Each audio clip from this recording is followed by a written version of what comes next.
cusbitaalka hooyada iyo dhallaanka ee Edna Maternity Hospital oo ku yaala magaalada Hargeysa ayaa maanta loo qabtay xaflad lagu xusay 16 sano guurada ka soo wareegtay markii cusbitaalkaasi la furay. xafladan ayaa waxa ka soo qayb galay wasiiro, dhakhaatiir, waalidiin iyo marti sharaf aad u badan. waxaana uu qoran halkaasi taariikhda cusbitaalka iyo waxyaabihii uu qabsoomay. ka warantay agaasimaha cusbitaalkaasi Marwo Adnaadan Ismaaciil waxaana tiri 23,860 qof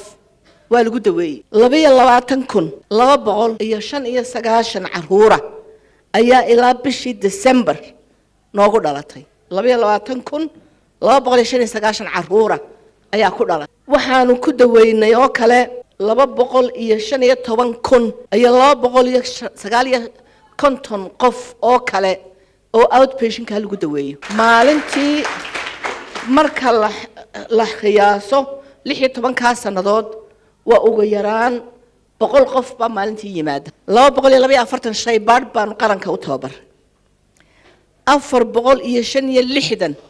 pharmacy ama dawo cilmiga dawada la baray ayaanu wasaaradda ku wareejinay waxay ku timi taasu wasaaradda caafimaadka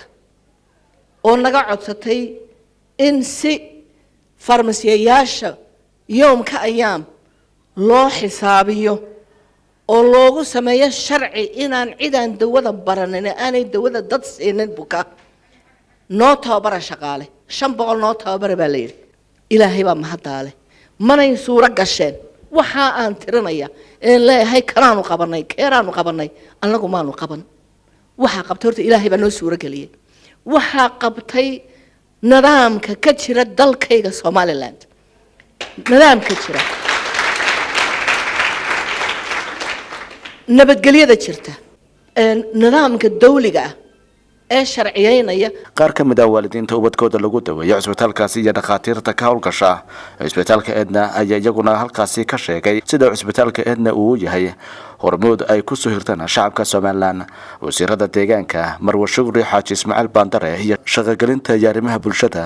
Hinda Jaamac Gaani oo iyaguna halkaasi ka hadlay ayaa yiri sidaan u eeganayna Edna ay noogu tahay triga halka noo suran ilaahay baa og waxaan leeyahay bahda dumarka hablaha cid kasto meel kastay joogaan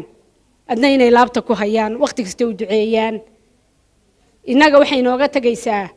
adni maanta oo inoo sameysay waa legacy waa waxaynu ku faano ayay inooga tagaysaa inaya Dr. Adna oo runtii aan oran karo waa qof lagu daydo wax kasta oo qofka bini aadankahi uu hindiso ama uu damco inuu gaadhana wuu gaadhaa haddii uu marka hore isaga ay niyadiisu ka run tahay inuu halkaa gaadho waan ugu mahad celinayaa dadaalka iyo adkaysiga had iyo gooraale waxa la yiraahdaa haweenku wax badan ma qabtaan waxa muuqata qof kastaaba inuu dareenkiisa dadaalkiisa iyo awoodiisa uu wax ku qaban karo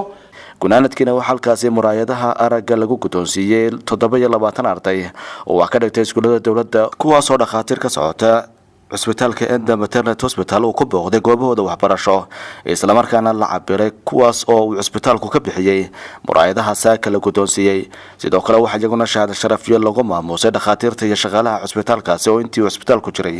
kamid ah hal doorkii lagu majeertay shaqo wanaagooda la jaadanaaye Roon Cable TV Hargeysa.